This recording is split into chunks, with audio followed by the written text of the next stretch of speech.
Le sang se lave facilement à l'eau froide, mais l'odeur d'un foyer, de l'ail qui mijote, du romarin et du pain frais reste dans l'âme. Henry régnait sur la pègre de la ville d'une main de fer.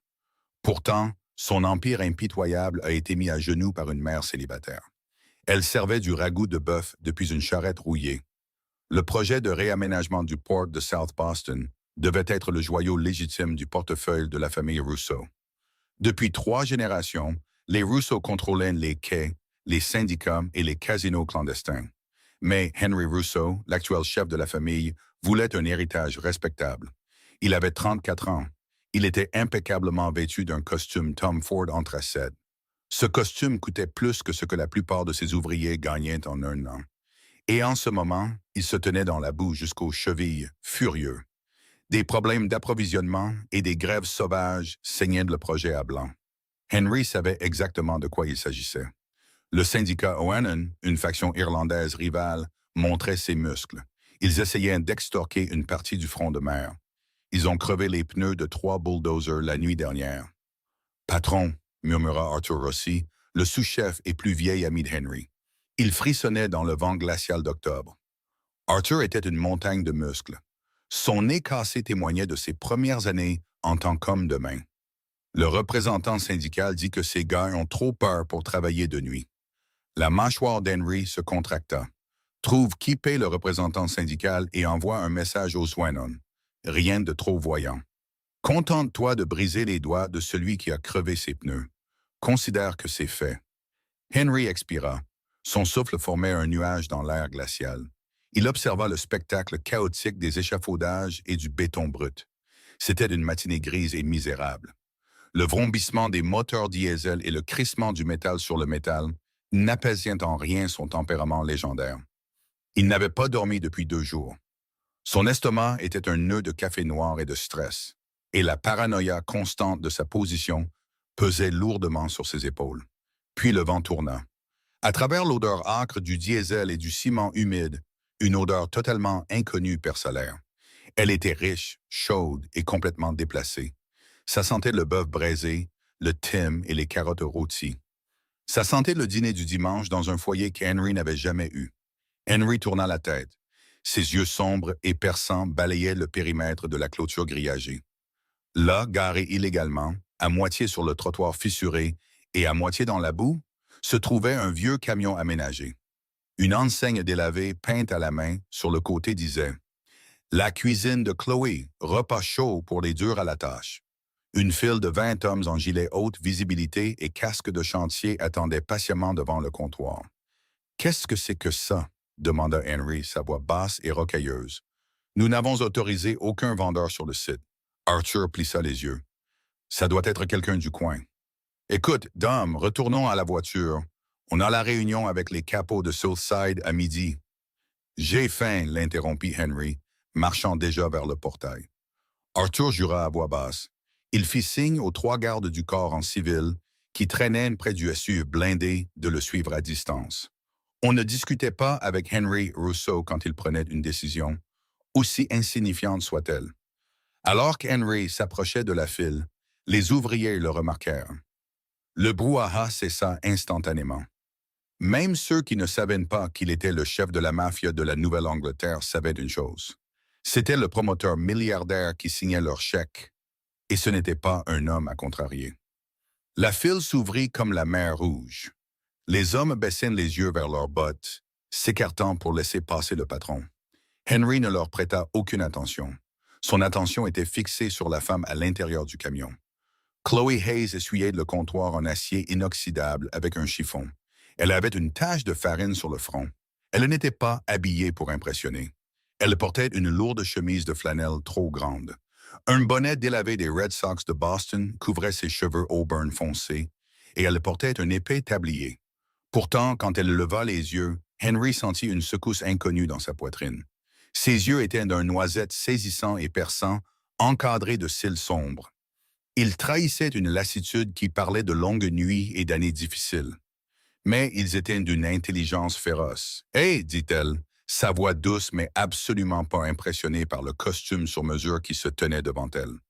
La file commence là-bas, mon pote. Un hockey collectif sembla parcourir les ouvriers à proximité. Arthur, debout à quelques mètres derrière Henry, se raidit. Henry cligna des yeux, momentanément stupéfait. Personne ne lui avait parlé comme ça depuis une décennie. Je suis pressé. Tout le monde est pressé, rétorqua Chloé, sans perdre le rythme. Elle tendit une barquette fumante à un contremaître à l'air penaud. Et tout le monde ici a froid et faim. Vous voulez le ragoût de côte de bœuf ou les itis au four? C'est 8 $. Et vous attendez votre tour. Henry la dévisagea. Pendant une seconde terrifiante, Arthur pensa qu'Henry allait mettre la main à son manteau. Au lieu de ça, le chef de la mafia fit quelque chose qu'aucun de ses hommes n'avait vu depuis des mois. Il eut un sourire en coin. « Les côtes de bœuf, » dit Henry. Il plongea la main dans sa poche intérieure. Il en sortit une pince à billets en argent contenant plus d'argent que la valeur du food truck. Il détacha un billet de 100 $ flambant neuf et le fit glisser sur le comptoir en métal. « Gardez la monnaie. J'attendrai. » Chloé regarda le billet de 100 $, puis le visage d'Henry. Elle n'avait pas l'air reconnaissante. Elle avait l'air agacée. « Je n'ai pas la monnaie sur 100, monsieur, et je n'accepte pas de pourboire aussi gros. Ça me donne l'impression de vous devoir quelque chose, et je ne dois rien à personne. » Elle repoussa le billet vers lui. « 8 $. Le compte exact ou un billet de 10, sinon, vous ne mangez pas. » Le sourire en coin d'Henry s'effaça pour laisser place à une fascination sincère. Elle n'avait aucune idée de qui il était. Ou peut-être qu'elle le savait et s'en fichait tout simplement. Avant qu'il ne puisse répondre, une petite voix brisa la tension. « Maman, regarde, j'ai fait une grue. » Henry baissa les yeux. À l'intérieur du camion, assis dans un parc de fortune fait de caisses de lait et d'une couette douce, se trouvait un petit garçon. Il n'avait pas plus de 5 ans. Il avait une tignasse de cheveux bruns bouclés et brandissait une tour de briques Lego assemblée à la va-vite. L'expression durcie de Chloé fondit instantanément.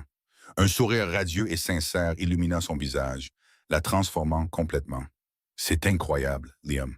Fais juste attention que ta grue ne renverse pas la farine, d'accord? » Elle se retourna vers Henry, son expression se durcissant à peine. La maman ours protectrice était de retour. « Écoutez, si vous n'avez pas de petites coupures, le type derrière vous peut vous avancer l'argent. Mais je ne suis pas une banque. » Henry, le chef impitoyable de la famille Russo, se tourna vers l'ouvrier syndical terrifié derrière lui. « Donnez-moi un billet de 10. » L'ouvrier fouilla frénétiquement dans ses poches. Il en sortit un billet de 10 $ froissé et le tendit à Henry comme si sa vie en dépendait. Ce qui, d'une certaine manière, était le cas. Henry le tendit à Chloé. « Merci, dit-elle vivement, en lui donnant une lourde barquette de ragoût et 2 épaisses tranches de pain croustillant. Elle posa 2 billets d'1 $ humides sur le comptoir. « Votre monnaie. Suivant. » Henry s'éloigna, tenant de la barquette en polystyrène bon marché comme si c'était une bombe. Il s'assit à l'arrière de son SUV blindé, ignorant le regard perplexe d'Arthur. Il ouvrit la barquette.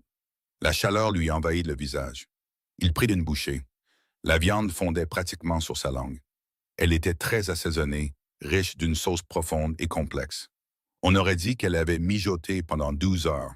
C'était de la meilleure chose qu'il ait mangée depuis des années. Meilleure que les restaurants étoilés au Michelin qu'il fréquentait pour blanchir de l'argent.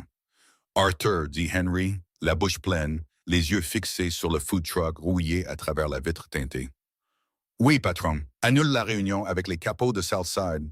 Dis-leur de la reporter. »« Mais Dom, ils nous attendent. » « J'ai dit de l'annuler, » lança Henry, sur un ton qui n'admettait aucune discussion. Il baissa les yeux sur le ragoût, puis de nouveau sur la femme qui servait les ouvriers frigorifiés. « Et je veux tout ce que tu peux trouver sur elle. » La femme dans le camion. Pour ce soir, pendant les 2 semaines suivantes, la routine resta inchangée. À exactement 11h30 du matin, une Cadillac Escalade noire et blindée s'arrêtait près du périmètre du site de South Point. Henry Russo en sortait, se tenait dans la boue glaciale et faisait la queue à la cuisine de Chloé. Ses hommes pensaient qu'il avait perdu la tête. La famille rivale Wannon intensifiait ses attaques sur les chaînes d'approvisionnement des Russo. Le FBI fouinait autour de leurs comptes offshore. Et le roi incontesté de la pègre de Boston passait ses pauses déjeuner à manger des itis à 8 $ dans une boîte en carton. Mais pour Henry, ces 30 minutes étaient le seul moment où il pouvait respirer. L'enquête d'Arthur avait révélé la dure réalité de la vie de Chloe Hayes. Elle avait 28 ans et était veuve. Son mari, Thomas Hayes, était un ferronnier mort il y a 3 ans dans l'effondrement d'un échafaudage. C'était sur un site non syndiqué de l'autre côté de la ville. L'entrepreneur avait fait faillite, laissant Chloe sans assurance vie. Elle avait une montagne de dettes médicales des quelques jours de Thomas en soins intensifs et un jeune enfant à élever seul. Elle avait vendu sa maison, déménagé dans un appartement exigu à Dorchester et acheté le food truck pour survivre. Henry ne dit pas à Chloe qu'il savait tout ça. Au fil des jours, il avait patiemment ébréché sa carapace de glace. Il n'offrait rien de plus qu'une conversation polie et le compte exact. « Vous êtes de retour ?» dit Chloe un mardi particulièrement rude. Des flocons de neige tourbillonnaient autour du camion. Elle lui versa une tasse de café noir sans qu'il ait à le demander. « Vous devez vraiment aimer le pain de viande, Monsieur Rousseau. » Elle avait appris son nom, supposant qu'il n'était que le riche promoteur finançant le site. « Il me rappelle celui de ma grand-mère. » Henry mentit avec aisance. Sa grand-mère avait été une femme amère qui communiquait principalement par des cris et des assiettes lancées. « Et appelez-moi Henry. » Chloe s'essuya les mains sur son tablier. Ses yeux s'attardèrent sur son coûteux par-dessus en cachemire. « Eh bien, Henry, vous êtes mon meilleur client. Mais vous ne devriez pas être dehors par ce temps. N'avez-vous pas un bureau chauffé pour manger? »« Je préfère la compagnie ici, dit-il, ses yeux sombres plongeant dans les siens. Une légère rougeur monta au cou de Chloé, visible même dans le froid. Elle détourna rapidement le regard, se tournant pour vérifier Liam. Il était emmitouflé dans 3 couches de poule et coloriait dans un livre. Il grandit, nota Henry, sa voix s'adoucissant. « Trop vite ?» soupira Chloé, une pointe d'épuisement perçant à travers sa façade solide. « Il entre en maternelle l'année prochaine. J'essaie d'économiser pour un logement dans un meilleur quartier, mais... » Elle s'interrompit, secouant la tête. « Désolé, vous n'avez pas envie d'entendre mon histoire larmoyante. Ça fera 9 $ avec le café. » Avant qu'Henry ne puisse lui tendre l'argent, une voix forte et odieuse résonna à travers la boue gelée. « Tiens, tiens, tiens. Regardez ce qu'on a là, une petite cuisine clandestine qui opère sans permis. » Henry ne se retourna pas, mais tout son corps se raidit. L'air autour de lui sembla chuter de 10 degrés. 2 hommes s'avancèrent vers le food truck d'un air fanfaron. Ce n'étaient pas des ouvriers du bâtiment. Ils portaient des vestes en cuir bon marché, des chaînes en or et les sourires arrogants de petites frappes. Henry reconnut celui qui parlait. C'était Mickey Gallagher, un sous-fifre qui gérait des raquettes de protection pour la famille Llewellyn. Le visage de Chloé devint pâle, mais elle releva le menton, ses mains agrippant le bord du comptoir. « J'ai un permis de la ville. Il est collé sur la vitre, juste là. » Mickey s'approcha, envahissant délibérément l'espace personnel d'Henry pour se rapprocher de la fenêtre. Henry ne bougea pas. « Les permis de la ville ne valent rien ici, ma belle, » ricana Mickey. Il frappa fort du poing sur le comptoir en acier inoxydable. Liam sursauta à l'intérieur du camion, laissant tomber son crayon. « C'est le territoire des Oenon. Tu veux garer ce tas de rouille ici? Tu payes une taxe au quartier. 500 par semaine. Ou peut-être qu'un accident arrive. Les conduites de gare dans ces vieux camions sont vraiment défectueuses, tu sais? » La voix de Chloé tremblait, mais ses yeux lançaient des éclairs. « Je fais à peine 500 $ de profit par semaine. Éloignez-vous de mon camion. J'appelle la police. » Mickey éclata de rire, un son rauque et laid. Son partenaire s'avança, sortit un couteau à cran d'arrêt de sa poche et l'ouvrit nonchalamment. Il l'utilisa pour se nettoyer les ongles. « Les flics ne viennent pas assez vite sur les quais, madame, » dit Mickey. Il passa sa main crasseuse par la fenêtre pour attraper le bras de Chloé. Il n'y parvint jamais. Henry bougea avec une rapidité soudaine et terrifiante. En une fraction de seconde, sa main gauche jaillit, se refermant sur le poignet de Mickey comme un étau d'acier. L'élan du voyou fut stoppé net et violemment. Mickey regarda Henry, l'agacement se transformant en choc alors qu'il essayait de retirer son bras, le trouvant complètement immobilisé. « Hé, recule, le costard! C'est pas tes affaires. » Henry tourna lentement la tête. Le promoteur poli et charmant avait disparu. Les yeux qui fixaient Mickey étaient morts, froids, et promettaient une ruine absolue. « Vous interrompez mon déjeuner, » dit doucement Henry. Le partenaire de Mickey se jeta en avant, pointant le couteau vers les côtes d'Henry. Chloé hurla. Henry ne regarda même pas l'homme. Il pivota simplement, utilisant le bras piégé de Mickey comme levier. Il frappa le genou du partenaire avec le talon de sa lourde botte sur mesure. Un craquement écœurant résonna par-dessus les moteurs diesel. L'homme hurla, lâchant son couteau et s'effondrant dans la boue glaciale, se tenant la jambe brisée. Les yeux de Mickey s'écarquillèrent de terreur. Il réalisa enfin qui il regardait. Le costume sur mesure, les yeux sombres et impassibles. La violence pure et sans remords. « Rousseau » balbutia Mickey, tout le sang quittant son visage. « Monsieur Rousseau, je ne savais pas. 5 cents par semaine, murmura Henry. Sa poigne se resserra jusqu'à ce que les os du poignet de Mickey commencent à grincer. Mickey haleta de douleur, tombant à genoux. « C'est ce que vous demandiez? »« Non, non, monsieur Rousseau. Je jure devant Dieu, c'était une erreur. »« Arthur » aboya Henry sans élever la voix. Presque instantanément, Arthur et 2 gardes du corps massif sortirent de l'ombre des matériaux de construction. Ils remirent Mickey sur pied et traînèrent son partenaire sanglotant hors de la boue. « Amenez-les à l'entrepôt, » dit Henry, ajustant sa veste de costume, sa voix parfaitement calme. « Découvrez qui les a envoyés. Puis assurez-vous qu'ils ne remettent plus jamais les pieds sur mes quais. »« Oui, patron. » Arthur tira Mickey par les cheveux. Les voyous étaient trop terrifiés pour crier alors qu'on les poussait à l'arrière d'une camionnette banalisée qui démarra en trombe vers la ville. Le silence tomba sur le food truck. Les ouvrières qui faisaient la queue avaient disparu. Ils s'étaient dispersés comme des cafards dès que la violence avait commencé. Henry prit une profonde inspiration, lissa sa cravate, forçant le monstre à retourner dans sa cage. Il se retourna vers le comptoir. Chloé était adossée au mur du fond du camion. Ses bras entouraient protectoirement Liam qui pleurait. Elle fixait Henry, ses yeux noisettes écarquillés de terreur pure et sans mélange. Elle avait passé assez de temps à Boston pour connaître le nom Rousseau. Elle savait exactement ce dont elle venait d'être témoin. « Chloé » dit doucement Henry en faisant un pas vers la fenêtre. « Ne » souffla-t-elle, la voix tremblante. Elle attrapa une lourde poêle en fonte sur la cuisinière, la brandissant comme une arme. « N'approchez pas. » Henry s'arrêta.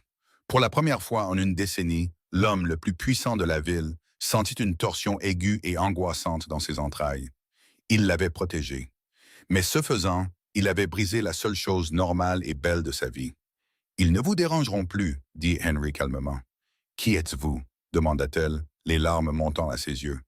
Elle trahissait la façade dure qu'elle avait maintenue si longtemps. « Qu'êtes-vous »« Je suis un homme qui voulait juste manger son ragoût en paix, » répondit Henry. Sa voix était empreinte d'une honnêteté tragique. Il posa les 9 $ sur le comptoir à côté de son repas intact. « Gardez la monnaie. » Il se tourna et s'éloigna, le vent froid fouettant son manteau. Il savait qu'en la sauvant aujourd'hui, il venait de lui peindre une cible immense dans le dos. Les ONN allaient découvrir ce qui s'était passé. Il saurait que l'invincible Henry Rousseau avait une faiblesse et que son nom était Chloé. L'appartement exigu de 2 chambres à Dorchester semblait plus petit que d'habitude. Chloé ferma la porte à double tour, mit la chaîne de sécurité et appuya son front contre la peinture écaillée de la porte. Son cœur battait toujours un rythme effréné contre ses côtes. 48 heures s'étaient écoulées depuis l'incident sur le chantier. Elle n'avait pas sorti le camion. Les produits frais pourrissaient dans le frigo. Le coût financier signifiait qu'elle devrait sauter la facture de chauffage ce mois-ci. Mais elle ne pouvait se résoudre à retourner sur les quais. Chaque fois qu'elle fermait les yeux, elle revoyait le regard froid et mort d'Henry Rousseau. Le regard qu'il avait en brisant la jambe d'un homme sans la moindre hésitation. « Maman, on peut aller au parc? » Chloé ouvrit les yeux et se força à sourire chaleureusement. Liam se tenait dans le couloir, serrant d'un ours en peluche usée. « Pas aujourd'hui, mon chéri, il fait trop froid dehors. Et si on construisait une cabane dans le salon à la place? » Alors que Liam applaudissait et courait chercher les coussins du canapé, Chloé se dirigea vers la fenêtre du salon. Elle regarda à travers les stores poussiéreux. Garée de l'autre côté de la rue, moteur au ralenti sous un lampadaire cassé, se trouvait une Lincoln Town Car noire. Chal était là depuis la veille. Les vitres étaient fortement teintées, mais elle savait ce que c'était. Henry Rousseau n'était plus seulement un client. Il était devenu son ombre. À des kilomètres de là, dans un penthouse surplombant la ligne d'horizon de Boston, Henry fixait un dossier en carton ouvert sur son bureau en acajou. L'éclairage ambiant de la ville projetait de longues ombres nettes sur son visage. Arthur se tenait de l'autre côté du bureau, ses bras massifs croisés. « Tu ne vas pas aimer ça, Dom, mais tu m'as demandé de creuser sur le mari. » Thomas Hayes. Henry prit une photo granuleuse d'un homme souriant avec un casque de chantier. Il est mort dans l'effondrement d'un échafaudage. Site non syndiqué. Ce n'était pas un accident, dit sombrement Arthur. Et il n'était pas seulement ferronnier. J'ai tiré quelques ficelles avec nos contacts de l'unité d'extorsion de la police de Boston. Thomas avait un problème de jeu, un gros problème. Il devait près de 200 000 $ au syndicat ONU. La prise d'Henry sur la photo se resserra, le papier se froissant sous ses doigts. Continue. Il ne pouvait pas payer, continua Arthur à voix basse. Alors Seamus O'Hannon l'a mis au travail. Thomas utilisait son accès au chantier pour cacher des armes illégales et transporter du fentanyl pour les Irlandais. Mais il est devenu négligent. Il a piqué un peu d'argent pour payer un autre bookmaker. Seamus l'a découvert. L'effondrement de l'échafaudage. Les hommes d'O'Hannon ont retiré les boulons de support la nuit avant le corps de travail de Thomas. C'était un message. Henry expira lentement. Un silence glacial s'abattit sur le bureau. Chloé ne savait pas. Elle pensait être la veuve d'un homme travailleur, victime de la négligence d'une entreprise. Elle portait le poids de ses dettes et de sa mort, ignorant totalement que son mari avait attiré le diable à leur porte. Et maintenant, Seamus sait que je l'ai protégée, murmura Henry. Les pièces s'emboîtaient pour former une image terrifiante. Il sait qui elle est. Pour Seamus, elle n'est pas juste une propriétaire de food truck au hasard. Elle est la veuve d'une balance qui lui doit encore de l'argent. Et maintenant, elle est liée à moi. Mickey Gallagher est parlé avant qu'on le largue à l'hôpital, confirma Arthur. Il a dit à Seamus que le patron de la famille Russo était intervenu personnellement pour sauver la veuve Hayes. Seamus va l'utiliser pour t'atteindre, Dom. Il le doit. Il perd du territoire. Et c'est le levier qu'il attendait. Henry se leva, boutonnant sa veste de costume. L'instinct protecteur qui couvait dans sa poitrine depuis des semaines explosa soudain en une rage froide et calculée. Où est-elle en ce moment? Toujours dans son appartement. Mes gars surveillent l'immeuble. Appelle-les. Dis-leur de l'amener, elle et le garçon, au domaine de Weston.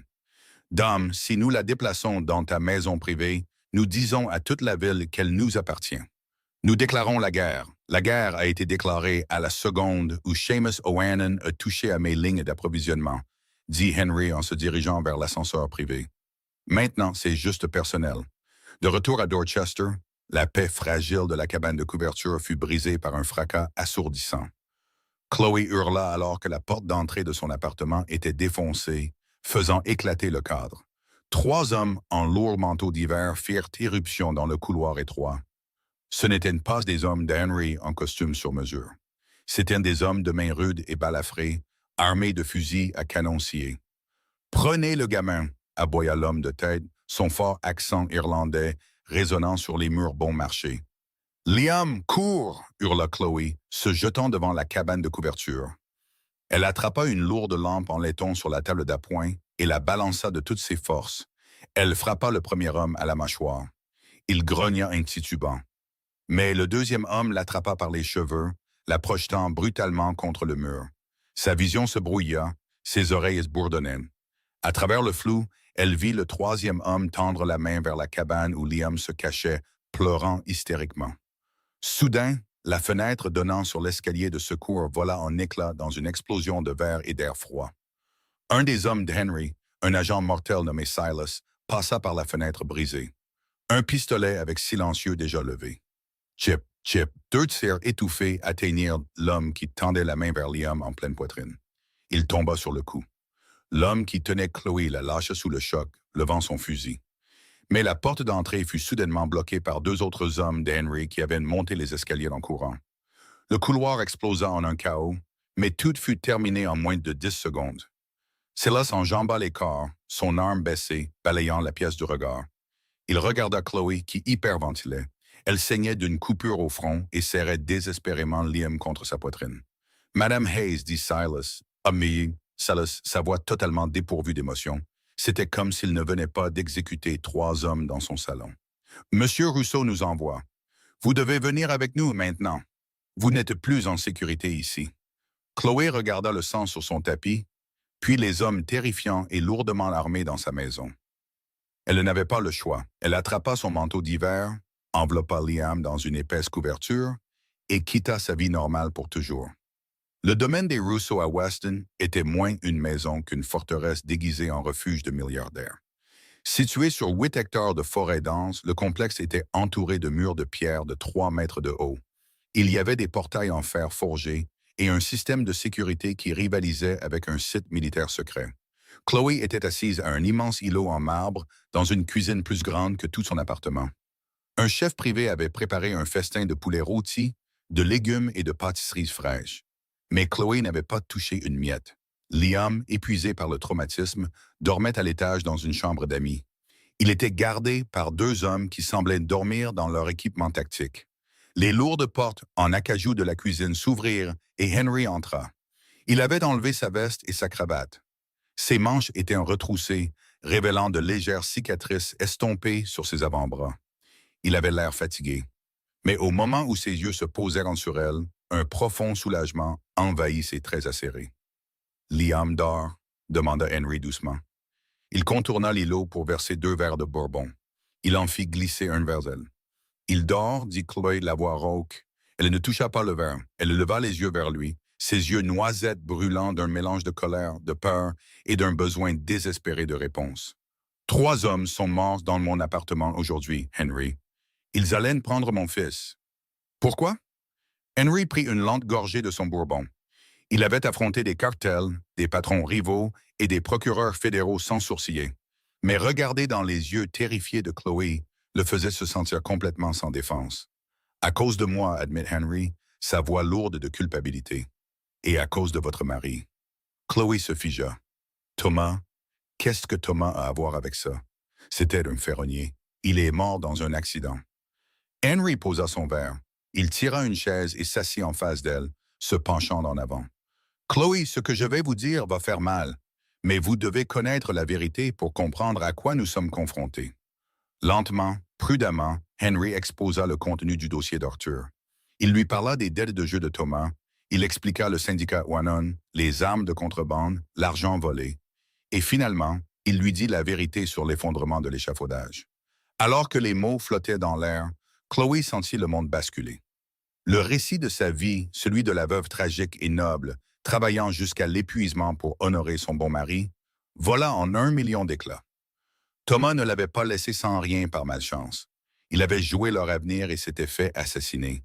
Il l'avait laissé, elle et leur fils, dans le collimateur d'une guerre de la mafia. Des larmes coulèrent sur ses joues, chaudes et amères. « Il m'a menti », murmura-t-elle, la voix brisée. Chaque jour, chaque fois qu'il embrassait Liam pour lui dire au revoir, il nous mettait en danger. Henry tendit la main sur le marbre froid. Sa grande main cailleuse recouvrit doucement la sienne. C'était un imbécile. Il avait un trésor chez lui et il l'a échangé contre de la boue. Chloé regarda sa main, puis leva les yeux vers ses yeux sombres. Le monstre qu'elle avait vu sur les quais avait disparu. À sa place se trouvait un homme qui avait remué ciel et terre, risquant son propre empire pour l'attirer du feu. « Pourquoi faites-vous ça? » demanda-t-elle, la voix tremblante. « Pourquoi êtes-vous venu à mon camion? Pourquoi nous avez-vous sauvés aujourd'hui? Nous ne sommes rien pour vous. »« Vous avez tort, » dit Henry, son regard intense, faisant tomber toutes ses défenses habituelles. « Dans mon monde, Chloé, tout est une transaction. Chaque sourire est un calcul. Chaque poignée de main est une menace.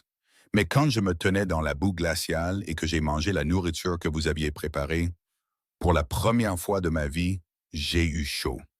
Vous m'avez regardé et n'avez pas vu le chef d'une famille. Vous avez juste vu un homme qui retardait votre file d'attente. » Il se pencha plus près, son pouce essuyant doucement une larme de sa joue.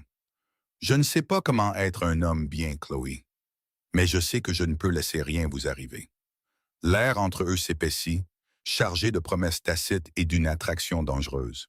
Chloé savait qu'elle devrait s'éloigner. C'était un criminel, il était la violence incarnée.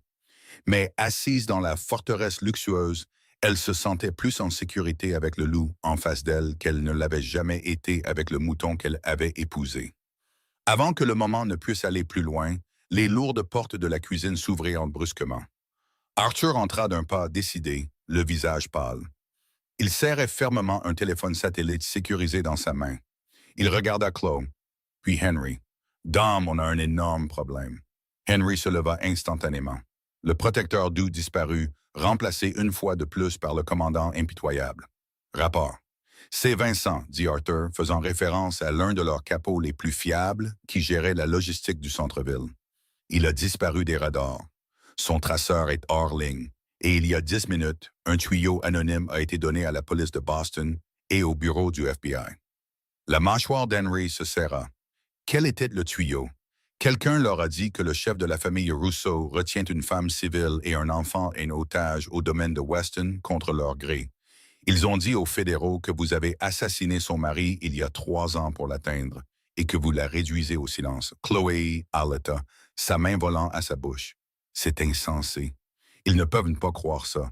Ils n'ont pas besoin de le croire, dit Henry, sa voix tombant à un murmure mortel. Ils ont juste besoin d'une excuse pour faire une descente dans le complexe. Si le FBI franchit les portes, ils trouveront les armes non déclarées dans l'armurerie. Ils trouveront les serveurs cryptés. Et si ce n'est pas le FBI, ajouta sombrement Arthur, si Vincent est passé aux Owanon, Seamus est peut-être en train d'habiller ses commandos en équipement tactique pour ressembler à une descente de police. Si on leur ouvre les portes... Henry regarda les moniteurs de sécurité au mur. Des lumières rouges clignotaient le long du périmètre. Des détecteurs de mouvement se déclenchaient dans les bois à l'est. Le piège s'était refermé. Seamus Owanon avait utilisé Vincent pour forcer la main d'Henry. Si Henry ripostait à ce qui semblait être une descente de police, il abattrait des agents fédéraux. Un acte qui attirerait tout le poids du gouvernement américain sur la famille Rousseau, la détruisant à jamais. S'il se rendait, il risquait de livrer Chloé et Liam directement au tueur d'Owanon déguisé en flic. Arthur ordonna Henry, sortant un lourd Glock 19 d'un coffre sous le comptoir et armant la culasse. Mette le garçon en sécurité. Amène-le dans la chambre forte au sous-sol. Il se tourna vers Chloé, la saisissant fermement par les épaules. J'ai besoin que vous m'écoutiez très attentivement. Vous allez aller avec Arthur. Vous allez verrouiller la lourde porte en acier et vous ne l'ouvrirez pour personne d'autre que moi. Vous comprenez? Henry, qu'allez-vous faire? Cria-t-elle, s'agrippant à ses avant-bras. Je vais découvrir exactement qui frappe à ma porte d'entrée, dit Henry, ses yeux brillants d'une résolution absolue et terrifiante. Et ensuite, je vais réduire la famille de Owanon en cendres. Des alarmes se mirent à retentir dans tout le domaine. Une sirène assourdissante qui signalait l'effondrement de l'empire de Henry et le véritable début de la guerre. La salle de contrôle de sécurité au cœur du complexe de Weston baignait Henry dans la lumière bleue et froide d'une douzaine de moniteurs de surveillance. Sur les écrans, 3 SUV noirs défonçaient violemment le portail de service secondaire du domaine, faisant voler le bois en éclats. 15 hommes en équipement tactique lourd, avec FBI inscrit en lettres jaunes et grasses, se déversèrent sur l'allée enneigée. Ils se déplaçaient avec une précision militaire vers la maison principale. Henry n'attrapa pas le lourd arsenal qui tapissait les murs. Au lieu de ça, il prit un microphone crypté élégant, connecté au système de sonorisation extérieur du domaine. « Dom, ils ont des charges explosives », avertit Arthur. En regardant la caméra 4, 2 agents plaquaient du C4 sur le chêne renforcé des portes d'entrée. Si on ne riposte pas, ils vont entrer. Ne bougez pas, Arthur. Que tous les hommes cessent le feu, ordonna Henry, sa voix étrangement calme. Il appuya sur le bouton de diffusion du microphone. Sa voix, amplifiée et résonnant dans la forêt glaciale, stoppa net l'équipe tactique, agent spécial Richard Harrison. La voix d'Henry gronda. « Je sais que c'est vous qui menez cette descente, et je sais que Seamus Owanon vous a payé 300 000 $ pour le faire. » Dehors, l'agent en tête se figea, sa main planant au-dessus du détonateur. Harrison leva les yeux vers les caméras de sécurité, son visage pâle sous son casque tactique. « Vous avez un mandat, Harrison, basé sur un tuyau anonyme, » continua Henry. Son ton était conversationnel mais empreint d'une autorité absolue. « Mais ce que vous n'avez pas, c'est l'élément de surprise. Mon capot Vincent n'est pas mort. Il est assis sur une chaise dans mon sous-sol et il chante depuis 3 heures. Il m'a tout dit sur votre petit arrangement avec les Irlandais. » Arthur regarda Henry stupéfait. Vincent n'était pas au sous-sol. Il était toujours complètement hors des radars. Henry bluffait.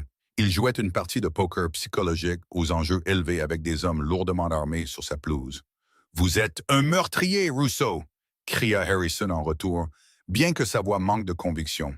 Ouvrez ces portes ou on les fait sauter. Faites-les sauter et mon dispositif de l'homme mort s'active. Henry mentit avec aisance. Il tapa une commande sur le clavier qui verrouilla les volets d'acier extérieurs du domaine, plongeant la maison en confinement.